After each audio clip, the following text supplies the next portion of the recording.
The worst thing that ever happened to me is that I helped it happen. Not all of it, but enough of it. When I was almost 8, we moved across seas. I don't remember the details. I remember the backseat of a van, the striped lines on the window, and watching her get smaller and smaller as we drove away. I loved her in a way that felt primary. Like she was the one person who didn't flinch at me.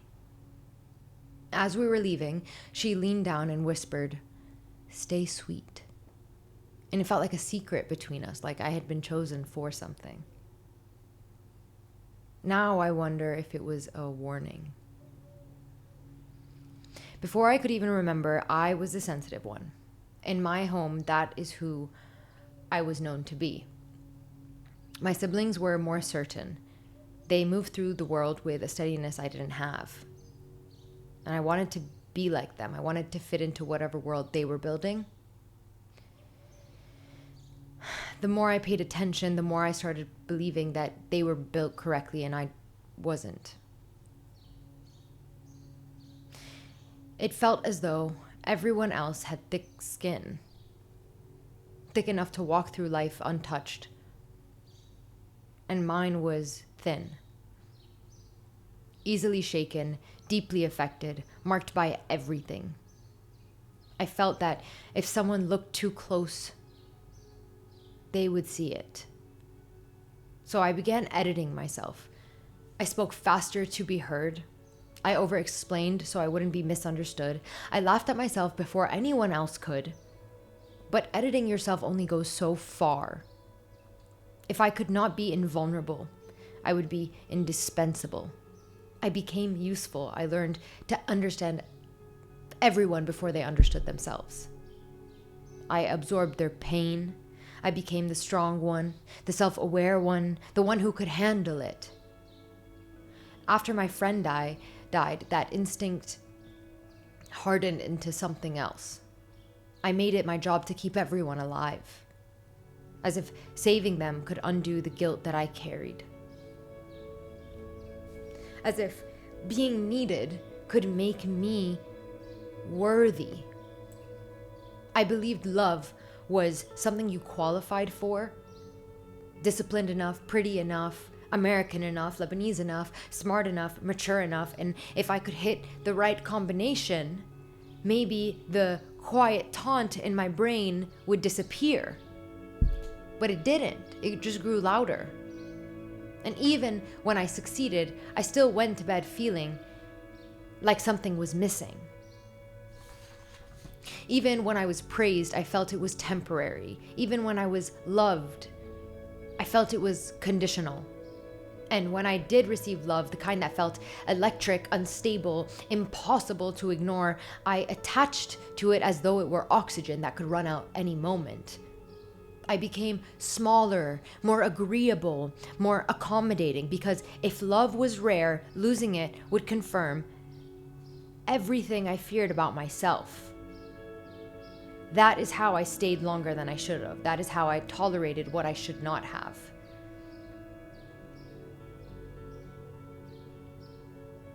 It's not because I didn't see the red flags, but because I believed love was fleeting and I did not trust that it would return.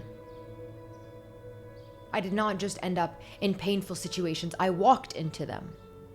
I stayed in them. I minimized them. When I was hurt, I said it was normal. When I was violated, I told myself it wasn't that bad. When I was dismissed, I internalized it. When I was abandoned, I blamed myself. I kept choosing rooms that felt familiar, even when they were slowly suffocating me. And every time something collapsed, I told myself, see, you were right about yourself. And there's a particular kind of grief in realizing you participated in your own harm. Not because you deserved it, but because you believed something about yourself that made it feel inevitable. I became extraordinary at mirroring. I could become whatever the room required. Girlfriend, daughter, friend, intellectual, wild one, healed one, broken one. I was not building an identity, I was managing perception. And for years, I thought I was searching for love. What I was actually searching for was evidence. evidence that I was not defective, that I was chosen, and that I mattered. When I did not receive it, I tried harder, and when trying harder failed, I blamed myself. When blaming myself became unbearable, I self-destructed.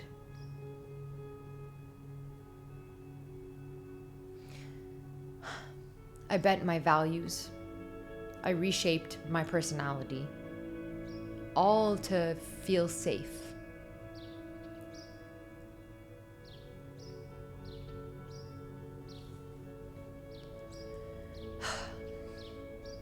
The most devastating realization of my life has been this.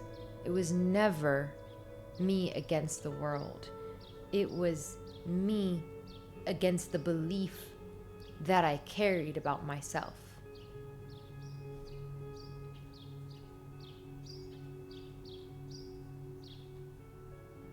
And I just kept feeding it. If I am not defective, then I must grieve the years I lived as if I was.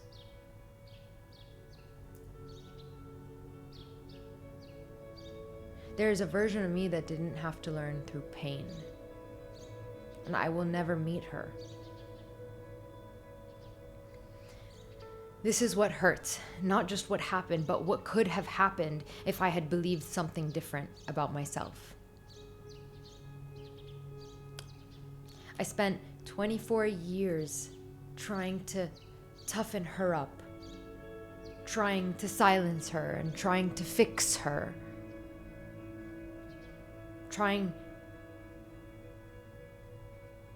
to fix something that was never broken.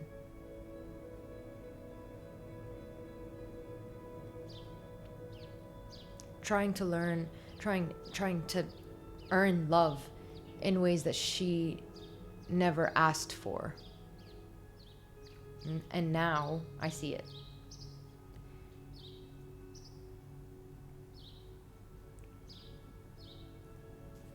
She was everything. She was love. She was joy. She was the only part of me that was not performing.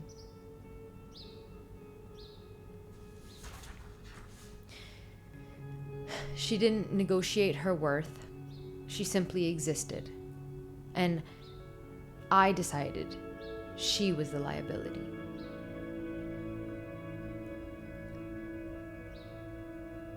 So I handed her over for approval, for belonging, for the illusion of safety.